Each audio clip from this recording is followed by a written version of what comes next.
저는 영정 앞에서 봉투가 바뀌는 소리를 들었습니다. 종이 질감은 같았지만 냄새가 달랐어요. 10년 간병이 종이 한 장에 지워질 수 있을까요? 시어머니의 마지막 뜻을 지키기 위해 저는 일지를 펼쳤습니다. 분향소 안 국화향이 코를 찔렀습니다. 진한 향이 목 안쪽까지 스며들어 숨이 답답해졌어요. 형광등이 깜빡이며 시어머니 박정임 할머니의 영정을 비췄죠. 흑백 사진 속 할머니는 살아계실 때처럼 온화한 미소를 띠고 계셨습니다. 조문객들 뒤편에서 저는 시동생 박동진의 움직임을 지켜봤어요. 상주인 박동진이 분향대 옆 바구니를 정리할 때마다 봉투들이 바스락거렸습니다. 하얀 봉투들이 겹쳐져 쌓인 모습이 눈에 들어왔죠. 오전 9시 반쯤이었어요. 조문객이 뜸해지는 시간대였습니다. 박동진은 검은 상복을 입고 분향대 앞을 서성였죠. 저는 멀찍이 떨어진 플라스틱 의자에 앉아 박동진의 행동을 관찰했어요. 뭔가 이상한 기운이 감돌았거든요. 박동진이 바구니에서 봉투 한 장을 꺼내는 순간을 봤습니다. 박동진은 그 봉투를 재빨리 상복 안주머니에 넣더군요. 그리고는 다른 봉투를 그 자리에 놓았어요. 저는 가슴이 철렁했습니다. 간병한 10년 동안 한 번도 느끼지 못한 불안감이었어요. 왜 봉투를 바꿔야 할까 싶었습니다. 저는 자리에서 일어나 분향대 쪽으로 천천히 걸어갔어요. 플라스틱 의자가 삐걱거렸죠. 박동진은 제가 다가오는 걸 보고 어색하게 웃었습니다. 형수님은 여기 계시면 됩니다. 하고 저를 막아섰어요. 저는 조물록 정리를 도와드리려고 합니다 하고 말했습니다. 박동진이 피곤하실 텐데 굳이 안 하셔도 됩니다 하고 다시 말했어요. 저는 할머니 일인데 당연히 해야죠 하고 단호하게 답했습니다. 박동진이 그럼 나중에 같이 하시죠 하고 물러섰어요. 조물록 뒷장을 넘겨보니 인주가 번진 자국이 눈에 들어왔어요. 검지 인주가 아니라 엄지 모양이었습니다. 누군가 급하게 봉투를 만졌던 흔적이죠. 차가운 분향소 공기가 목덜미를 스쳤어요. 에어컨 바람이 직접 닿는 자리였거든요. 분향대 오른쪽 기둥 뒤를 살펴봤습니다. 천정 모서리에 달린 감시 카메라가 그 자리를 제대로 비추지 못하는 걸 확인했어요. 큰 꽃장식이 시야를 가리고 있었거든요. 박동진은 정확히 그 사각지대에서 봉투를 바꿨습니다. 저는 시어머니가 생전에 하신 말씀을 떠올렸어요. 간병일지에 적어둔 대화였습니다. 한 달 전쯤 할머니가 몸이 많이 안 좋으셨을 때였죠. 할머니가 말이야 내 도장은 모서리가 조금 갈렸다고 말씀하셨어요. 할머니가 인주가 번지면 그게 내 것이라고 덧붙이셨습니다. 그때는 그냥 지나쳤던 말씀이었는데 지금 생각해보니 의미가 남달랐어요. 할머니가 왜 그런 말씀을 하셨을까 싶었습니다. 혹시 누군가 도장을 위조할 수도 있다는 걸 염려하신 건 아닐까요? 그날 밤 집에 돌아와 간병일지를 펼쳤을 때 시어머니 도장 자국들이 새롭게 보였습니다. 가장자리마다 미세한 선이 있었어요. 인주가 그 틈으로 번져나간 흔적이었죠. 할머니 말씀대로 도장에 균열이 있어서 인주가 항상 번졌던 거예요. 하지만 조물록의 인주는 너무 깔끔했습니다. 마치 새 도장을 쓴 것처럼 매끈하기만 했어요. 이상했습니다. 뭔가 잘못되고 있다는 직감이 들었어요. 저는 간병일지를 덮고 깊은 생각에 빠졌습니다. 10년간 시어머니를 모시며 밤낮 없이 간병했던 세월이 떠올랐어요. 링거 시간을 맞춰 깨우던 새벽들이 생각났죠. 혈압약을 챙겨드리던 오후들 침대에서 일으켜 세워드리던 저녁들이 주마등처럼 스쳐갔습니다. 그런 정성이 하루아침에 무시될 수는 없었어요. 박동진의 행동과 바뀐 봉투 번지지 않은 인주까지 모든 게 연결되는 것 같았습니다. 저는 결심했어요. 시어머니의 마지막 뜻을 지켜드리겠다고 말이에요. 무슨 일이 있어도 진실을 밝혀내겠다고 다짐했습니다. 법무사 윤태수의 사무실은 복사기 열기로 후텁지근했습니다. 종이 냄새와 토너 잉크 냄새가 섞여서 머리가 지끈거렸어요. 저는 낡은 가죽 의자에 앉아 유언장 사본을 받았죠. 손이 미세하게 떨렸습니다. 윤태수가 서류를 건네며 설명했어요. 윤태수가 박정임 할머니께서 작성하신 유언장입니다 하고 말했습니다. 윤태수가 대부분 재산이 둘째 아들 박동진 씨와 둘째 며느리 박선아 씨에게 귀속되는 내용이네요 하더군요. 제가 유언장을 받아드는 순간 숨이 막혔어요. 10년간 모셨던 간병비는커녕 생활비조차 명시되지 않았습니다. 시어머니가 그렇게 매정하실 리 없는데 말이에요. 할머니는 생전에 늘 제 고생을 알아주셨거든요. 저는 언제 작성하신 건가요? 하고 떨리는 목소리로 물었어요. 윤태수가 한 달 전쯤 되겠습니다. 박동진 씨가 어머님을 모시고 오셨죠? 하고 대답했습니다. 저는 더욱 의심스러웠어요. 한 달 전 시어머니는 거의 의식을 잃으신 상태였습니다. 간병일지를 떠올려 보니 그날은 특히 컨디션이 안 좋으셨어요. 아침부터 손목에 링거를 꽂고 계셨는데 도장을 제대로 찍으실 수 있었을까 싶었죠. 저는 할머니 상태가 많이 안 좋으셨을 텐데 직접 오실 수 있으셨나요? 하고 조심스럽게 물었어요. 윤태수가 잠깐 머뭇거렸습니다. 윤태수가 휠체어를 타고 오셨습니다. 의식은 있으셨고요. 다만 목소리가 많이 작으셨죠 하더군요. 저는 그래도 직접 말씀하셨나요? 하고 다시 물었어요. 윤태수가 박동진 씨가 통역을 도와주셨습니다 하고 대답했습니다. 이상했어요. 그날 할머니는 저랑 대화도 제대로 못하셨는데 법무사 앞에서는 멀쩡하셨다는 건가 싶었습니다. 간병일지를 확인해 보니 그날은 하루 종일 잠들어 계셨던 것으로 기록되어 있었어요. 유언장 하단의 인장 자국을 자세히 봤습니다. 너무 완벽했어요. 시어머니 도장은 가장자리에 균열이 있어서 인주가 항상 번졌는데 이건 매끈하기만 했죠. 마치 새 도장을 쓴 것 같았습니다. 복사기에서 또 다른 문서가 나오는 소리가 요란했어요. 윤태수가 다른 업무를 보는 척하면서도 제 눈치를 살피고 있었습니다. 뭔가 숨기고 있는 기색이 역력했어요. 저는 원본도 볼 수 있을까요? 하고 더욱 조심스럽게 물었습니다. 윤태수는 한참을 망설였어요. 펜을 만지작거리며 시선을 피했죠. 윤태수가 원본은 박동진 씨가 보관하고 계십니다. 필요하시면 연락해서 확인해 보시죠 하더군요. 저는 보통 원본은 법무사님이 보관하시는 게 아닌가요? 하고 물으니까 윤태수의 목소리가 점점 작아졌어요. 윤태수가 그게 유족 요청으로 직접 가져가셨습니다 하고 말했습니다. 저는 공증은 받으셨나요? 하고 다시 물었어요. 윤태수가 아니요, 할머니가 공증까지는 원하지 않으셨습니다 하고 서둘러 말했습니다. 이것도 이상했어요. 그런 큰 재산을 상속하는 유언장이라면 당연히 공증을 받아야 하는 게 맞는데 말이에요. 게다가 시어머니는 꼼꼼하신 분이라 중요한 일은 반드시 공식 절차를 거치셨거든요. 사무실 창문으로 겨울 오후 햇살이 들어왔습니다. 하지만 실내는 여전히 찬 기운이 돌았어요. 에어컨을 틀어놨는데도 공기가 답답했습니다. 저는 유언장을 다시 꼼꼼히 살펴봤어요. 할머니 필적도 평소와 달랐습니다. 너무 반듯하고 힘이 있어 보였어요. 한 달 전 할머니 손은 떨림이 심해서 글씨를 제대로 쓰기 어려우셨는데 말이죠. 저는 혹시 할머니가 직접 쓰신 건가요? 아니면 대서해드린 건가요? 하고 물으니까 윤태수가 직접 쓰셨습니다. 다만 시간이 오래 걸렸죠 하고 답변했어요. 사무실을 나오며 저는 간병일지를 꼭 안았습니다. 그 안에 진실이 있다고 믿었어요. 시어머니의 진짜 도장 자국들과 간병 중 나눈 대화 기록들 말이죠. 겨울바람이 뺨을 스쳤지만 저는 결코 포기하지 않겠다고 다짐했어요. 10년간 정성껏 모신 세월이 하루아침에 무시당할 수는 없었습니다. 다음 날 오전 저는 다시 장례식장으로 향했습니다. 관리사무소 문을 두드릴 때 손이 떨렸어요.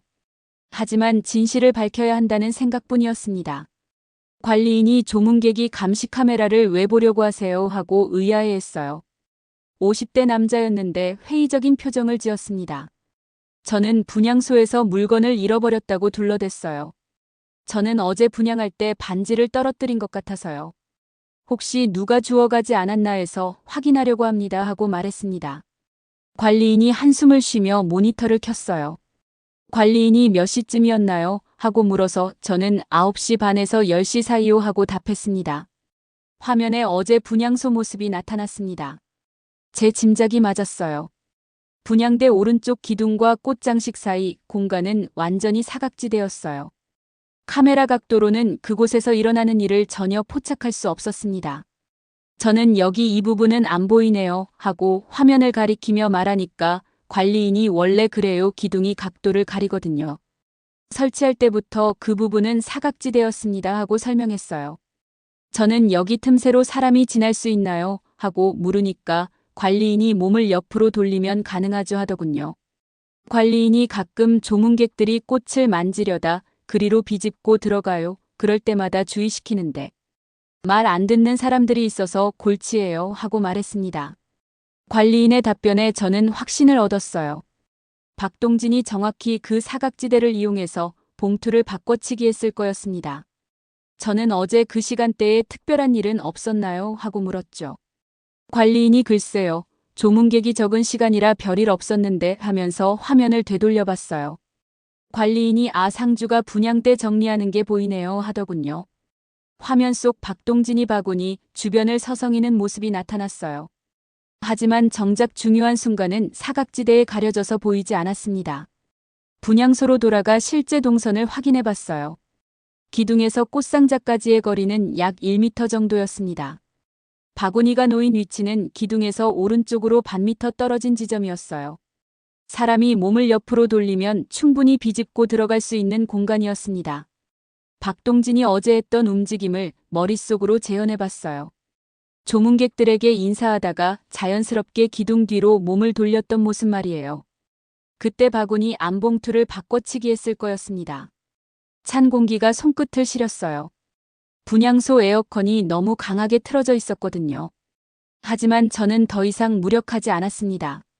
감시 카메라 사각지대라는 게 오히려 박동진의 의도를 드러내는 증거가 될 수 있었어요. 국화 향기가 코끝을 스쳤습니다. 시어머니가 좋아하시던 꽃이었어요. 생전에 할머니가 국화는 정직한 꽃이야 시들어도 향기를 숨기지 않거든 하고 말씀하셨죠. 저는 간병일지를 펼쳐 오늘 확인한 내용들을 적었어요.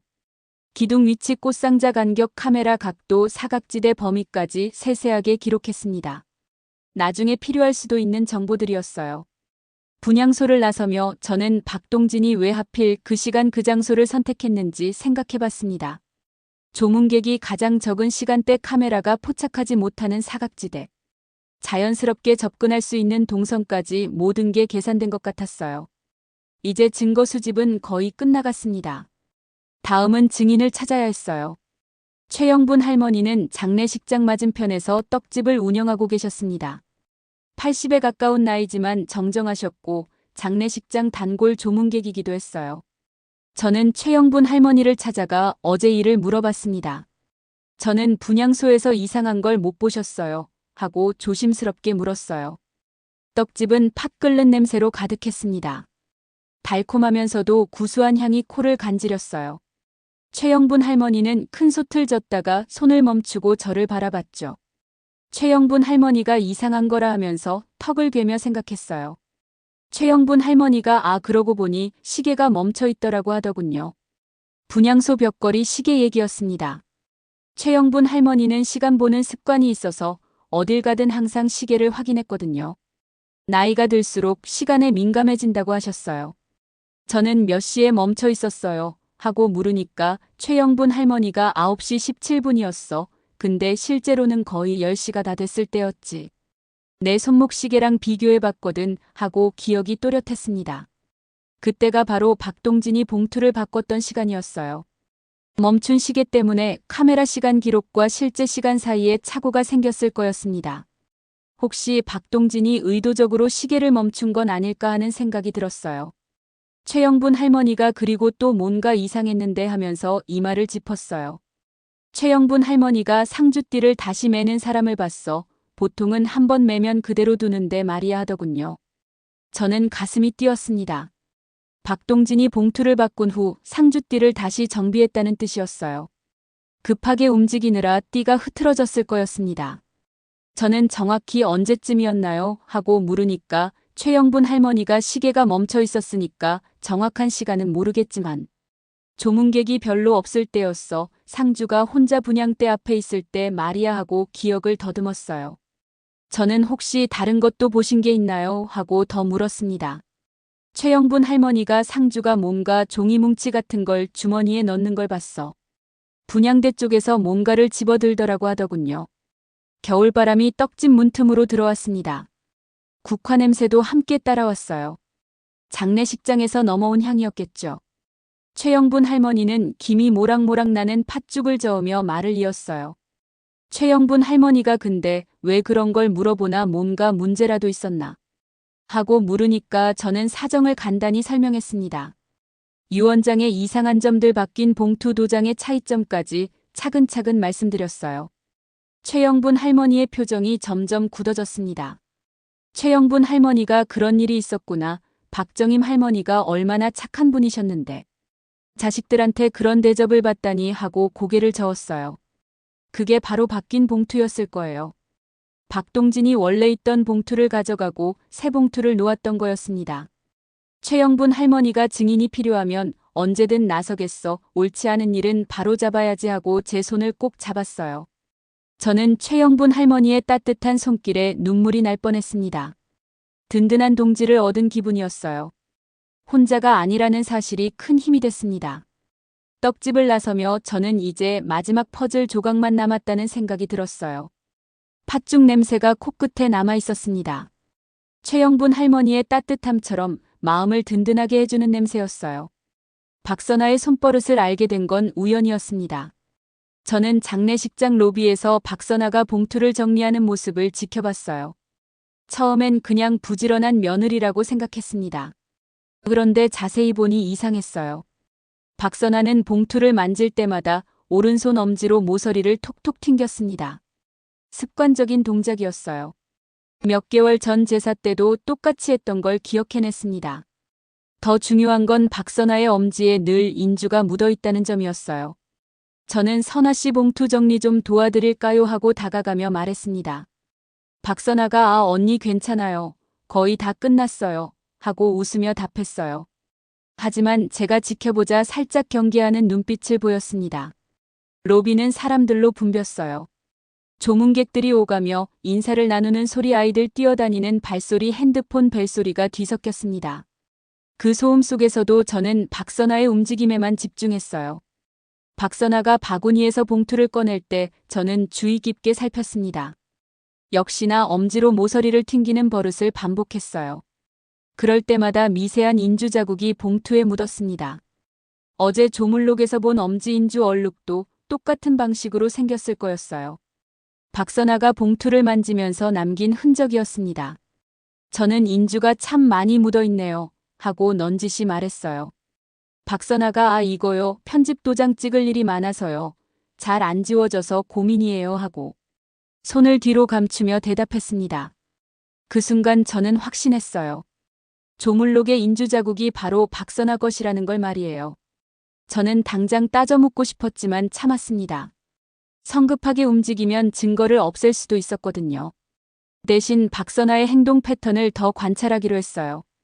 오후 내내 박선아와 박동진이 자주 눈짓을 주고받는 걸 봤습니다. 뭔가 공모한 티가 났어요. 둘 다 제가 지켜보는 걸 의식하고 있었습니다. 박선아가 형수님은 왜 계속 여기 계세요? 집에 가서 쉬시는 게 좋을 텐데요. 하고 은근히 떠보는 말을 했어요. 저는 괜찮습니다. 할머니 마지막 가시는 길인데 끝까지 지켜봐야죠. 하고 대답했습니다. 박선아가 너무 무리하지 마세요. 하고 다시 말했어요. 저는 이 정도는 무리가 아닙니다. 하고 단호하게 답했습니다. 박선아의 표정이 미묘하게 변했어요. 뭔가 불편해하는 기색이었습니다. 제가 계속 있으면 곤란한 일이라도 있는 걸까 싶었어요. 형광등 불빛 아래 인주 냄새가 코를 찔렀습니다. 박선아 손가락에서 나는 냄새였어요. 평소보다 진한 게 최근에 도장을 많이 사용했다는 뜻이었습니다. 저는 화장실에 다녀온다는 핑계로 자리를 비웠어요. 복도 모서리에 숨어서 박선아의 행동을 관찰했습니다. 제가 없는 틈에 뭔가 할 수도 있었거든요. 과연 박선아는 제가 사라지자마자 박동진에게 다가갔어요. 둘이 작은 소리로 뭔가 이야기를 나눴습니다. 거리가 멀어서 내용은 들리지 않았지만 긴장한 표정이었어요. 박동진이 고개를 끄덕이며 뭔가 지시하는 듯한 몸짓을 했어요. 박선아는 주위를 두리번거리더니 바구니 쪽으로 갔습니다. 또 봉투들을 만지작거렸어요. 역시나 엄지로 모서리를 튕기는 버릇이 나왔습니다. 무의식적인 습관이라 고칠 수가 없는 모양이었어요. 그때마다 인주 자국이 묻는다는 사실도 모르는 것 같았습니다.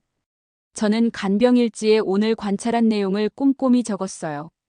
엄지버릇 인주자국 둘 사이의 시선 교환 제가 없을 때의 행동까지 모든 걸 기록했습니다. 박선아가 다시 제자리로 돌아왔을 때는 아무렇지 않은 표정이었어요. 하지만 손을 잡고 닦는 행동을 반복했습니다. 인주를 지우려는 것 같았어요. 저는 손에 뭐가 묻었어요? 하고 물었습니다.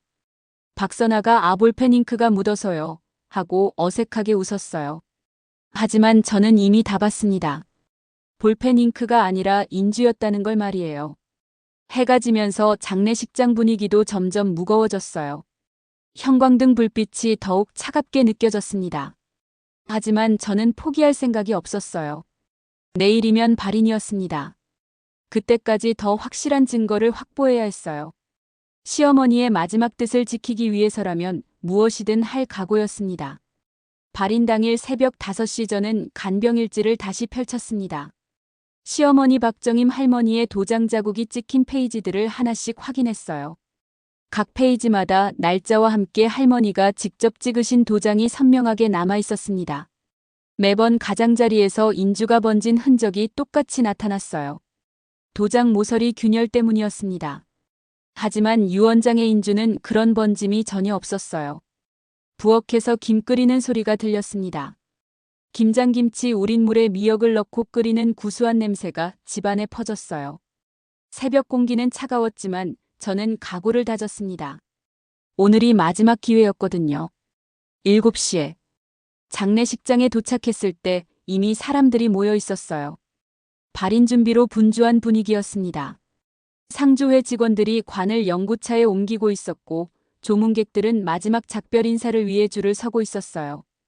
법무사 윤태수가 한쪽 구석에서 서류 가방을 들고 있었습니다. 상주들을 모아놓고 유언 내용을 다시 설명할 참이었어요. 박동진과 박선아는 만족스러운 표정으로 서 있었습니다. 윤태수가 혹시 이의가 있으신 분 계신가요? 하고 형식적으로 물었어요. 아무도 없을 거라는 듯한 어조였습니다. 저는 조용히 손을 들었어요. 순간 주변이 고요해졌습니다. 박동진의 얼굴이 굳어졌어요. 저는 이 유언장에 문제가 있다고 봅니다 하고 말했습니다. 분향소가 조용해졌어요. 조문객들도 무슨 일인지 궁금해하며 저를 바라봤습니다. 박동진은 당황한 표정을 감추려 애썼어요. 윤태수가 무슨 문제 말씀이세요? 하고 떨리는 목소리로 물었습니다. 저는 시어머니의 진짜 도장과 다릅니다. 그리고 저에게는 증거가 있습니다 하고 간병일지를 꺼내며 말했습니다. 박선아가 박동진을 쳐다봤어요. 둘 다 당황한 기색이 역력했습니다. 뭔가 들킬까봐 두려워하는 표정이었어요. 저는 간병일지에 시어머니의 실제 도장 자국들이 남아 있습니다. 유언장과 비교해 보시죠 하고 차근차근 설명했습니다. 윤태수가 이건 심각한 문제가 될 수 있겠네요 하고 식은땀을 흘렸어요. 박동진이 이게 무슨 소리요? 발인날에 이런 소동을 하고 말했습니다. 저는 할머니 뜻을 제대로 확인하자는 건데 왜 그렇게 화를 내세요? 하고 되물었습니다. 인쇄기에서 나는 잉크 냄새가 코를 찔렸습니다. 누군가 급하게 서류를 복사하는 소리도 들렸어요. 하지만 저는 더 이상 물러서지 않을 작정이었습니다. 윤태수가 일단 발인은 예정대로 진행하고 나중에 확인해보죠 하고 급하게 말했어요. 저는 안 됩니다. 지금 확인해야 합니다 하고 물러서지 않았습니다. 진실을 밝힐 시간이 왔어요. 더 이상 미룰 수 없었습니다. 7장 상차림 위에 진실전은 간병일지를 펼쳐 보였습니다. 시어머니가 직접 찍으신 도장 자국들이 선명하게 남아 있었어요. 분향소에 모인 사람들이 숨을 죽이고 지켜봤습니다. 저는 보세요. 모든 도장에서 가장자리로 인주가 번져나갔습니다. 도장에 미세한 균열이 있었거든요. 하고 페이지를 넘기며 설명했어요. 한 달 전부터 일주일 전까지의 기록들을 차례로 보여드렸습니다. 약 먹을 때마다 할머니가 확인 도장을 찍어주셨는데 모든 도장이 똑같은 패턴으로 번져 있었어요. 박동진과 박선아의 표정이 점점 어두워졌습니다. 윤태수도 당황한 기색이었어요. 조문객들은 무슨 일인지 궁금해하며 웅성거렸습니다. 저는 그런데 유언장의 도장은 너무 완벽합니다. 번짐이 전혀 없어요. 이건 다른 도장으로 찍은 거예요. 하고 유언장 사본을 들어보였습니다. 최영분 할머니가 앞으로 나왔어요. 최영분 할머니가 저도 증언하겠습니다. 어제 분향소에서 상주띠를 다시 매는 걸 봤어요. 9시 17분 멈춘 시계 앞에서 말입니다 하고 말했습니다. 윤태수가 멈춘 시계요 하고 되물었어요. 최영분 할머니가 벽걸이 시계가 9시 17분에 멈춰 있었어요. 하지만 실제 시간은 거의 10시였죠. 제 손목 시계로 확인했거든요 하고 또렷하게 말했습니다. 분향소에 긴장감이 흘렀어요. 국화향이 더욱 진해졌습니다. 사람들의 숨소리까지 들릴 정도로 조용해졌어요. 저는 그리고 감시카메라 사각지대에서 봉투가 바뀌는 걸 봤습니다. 조물록에 남은 엄지. 인주 자국도 박선아 씨 것과 일치합니다 하고 계속 말했습니다. 박선아가 손을 뒤로 감췄어요. 하지만 이미 늦었습니다. 저는 봉투 모서리 튕기는 버릇 때문에 흔적이 남았어요. 어제도 똑같이 하더군요 하고 조목조목 짚어갔습니다. 윤태수가 이런 일이 하고 식은땀을 흘리며 중얼거렸어요. 박동진이 벌떡 일어났습니다. 박동진이 이게 무슨 소리요? 증거라고 하는 게 고작 간병일지입니까? 하고 소리쳤어요. 저는 그럼 도장 감정을 받아보시죠. 진짜라면 두려워할 게 없잖아요. 하고 담담하게 말했어요. 박동진이 감정이라니요? 하고 목소리가 떨렸어요. 저는 유 원장의 도장과 할머니 진짜 도장을 비교해보자는 거예요. 같다면 제가 사과하겠습니다 하고 말했습니다. 찬 공기가 분향소를 휩쓸었습니다. 하지만 저는 더 이상 추위를 느끼지 않았어요. 10년간 품어왔던 분노와 억울함이 모두 쏟아져 나오는 기분이었습니다. 최영분 할머니가 다시 입을 열었어요. 최영분 할머니가 상주가 뭔가 종이 뭉치를 주머니에 넣는 것도 봤어요. 분향대에서 뭔가 집어들더라고요 하고 말했습니다. 박동진이 그게 하고 말을 잇지 못했어요. 저는 바로 바뀐 봉투죠 하고 마무리했습니다. 윤태수가 떨리는 손으로 서류를 정리했어요. 윤태수가 이건 심각한 문제네요. 일단 절차를 중단하고 원본 대조부터 해야겠어요 하고 말했습니다. 저는 그리고 정식 감정도 받아야겠고요 하고 덧붙였습니다. 박선아가 박동진의 소매를 잡아당겼어요. 무슨 말을 하려다가 입을 다물었습니다. 둘 다 어쩔 줄 몰라 하는 표정이었어요. 저는 혹시 할 말 있으시면 지금 하세요 하고 마지막 기회를 줬어요. 하지만 둘 다 고개를 푹 숙이고 있을 뿐이었습니다. 드디어 진실이 밝혀질 때가 왔어요. 8장 유 원장의 무게 감정 결과는 제 추측을 완전히 뒷받침했습니다. 저는 가져온 간병일지의 도장 자국들과 유 원장의 인장이 서로 달랐어요. 감정사가 확대경으로 세세히 비교해본 결과였습니다. 감정사가 균열 패턴이 완전히 다릅니다. 간병일지의 도장은 가장자리에 미세한 금이 가 있어서 인주가 번지는 특징이 있어요. 하지만 유 원장에 사용된 건 매끈한 복제 도장입니다 하고 말했습니다. 분향소가 술렁였습니다. 박동진과 박선아는 할 말을 잃었어요. 둘 다 고개를 푹 숙이고 있을 뿐이었습니다. 윤태수도 책임을 회피하려 했지만 소용없었어요. 관계자가 공증 절차도 제대로 거치지 않았고 증인도 없는 상태네요. 이건 명백히 절차상 문제가 있습니다 하고 엄중하게 말했어요. 관계자가 정식 조사가 필요하겠네요. 일단 모든 절차를 중단합니다 하고 말했습니다. 경찰관까지 나타났어요. 조문객들이 웅성거렸습니다. 이런 상황을 본 적이 없어서 모두들 당황한 표정이었어요. 하지만 최영분 할머니만은 제 편에 서서 끝까지 지켜봐 주셨습니다. 저는 간병일지를 가슴에 안았어요. 10년간 기록해온 게 헛되지 않았습니다. 시어머니의 진짜 뜻을 지켜드릴 수 있었어요. 박동진이 형수님하고 떨리는 목소리로 말을 걸었어요. 저는 이제 와서 무슨 말을 하려고 하세요 하고 차갑게 대답했습니다. 박동진이 죄송합니다. 정말 죄송해요 하고 고개를 숙였어요. 박선아도 언니 저희가 잘못했어요. 용서해주세요 하고 울먹이며 사과했습니다. 하지만 저는 쉽게 용서할 생각이 없었어요. 10년간 정성껏 간병한 노력을 하루아침에 지우려 했던 일을 어떻게 쉽게 넘어갈 수 있겠어요. 오후 햇살이 분향소 창문으로 스며들었습니다. 먼지 입자들이 햇빛 속에서 반짝였어요. 시어머니가 좋아하시던 따스한 빛이었습니다. 생전에 할머니가 햇빛 좋은 날이면 기분이 좋아진다고 하시던 모습이 떠올랐어요. 박정임 할머니의 영정 앞에 다시 섰습니다. 이제야 마음이 놓였어요. 흑백 사진 속 할머니가 환하게 웃고 계시는 것 같았습니다. 저는 할머니 제가 지켜드렸어요. 하고 속으로 말했어요. 간병하던 방에서 나던 약 냄새가 희미하게 풍겨왔습니다. 소독약과 연고가 섞인 그 냄새는 이제 더 이상 슬프지 않았어요. 사랑과 정성으로 돌본 세월이 인정받았으니까요. 저는 간병일지 마지막 장에 썼어요. 할머니의 마지막 뜻을 지켜드렸습니다. 이제 편히 쉬세요 하고 적었습니다. 10년 간병의 무게가 비로소 보상받은 날이었습니다. 시어머니께서 진짜로 남기고 싶으셨던 유언은 따로 있을 거라는 확신이 들었어요. 그건 재산이 아니라 제가 보여드린 정성과 사랑에 대한 감사의 마음이었을 거예요. 햇빛이 더욱 따스해졌습니다. 새로운 시작을 알리는 것 같았어요.